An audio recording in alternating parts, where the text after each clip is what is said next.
Well, we heard that warning from Jeremy Hunt earlier on the programme this morning that we'll all pay a bit more tax, and there will be what he calls very difficult decisions on public spending too.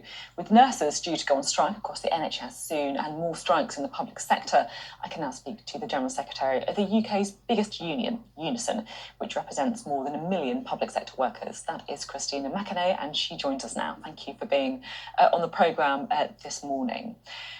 Jeremy Hunt said the NHS can find efficiencies. Is he right? I'm sure any organisation can still find an element of efficiency savings, but I think it's a bit of one of these words that's a bit of a red flag to many public sector workers because it so often means cuts. And that's the worry, is that the NHS is basically on its knees at the moment.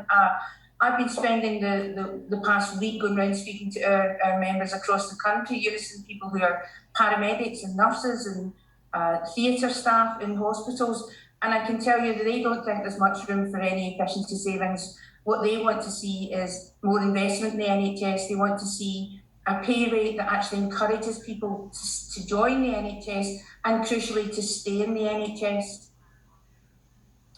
The latest figures that we showed to Jeremy Hunt on A&E waiting times show records number of people waiting more than 4 hours, and the number waiting more than 12 hours was up 30% to almost 44,000.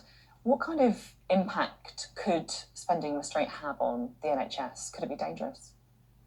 Of course it could. And you just said it yourself there. Waiting lists are at an all-time high. We've got the highest level of public dissatisfaction with the NHS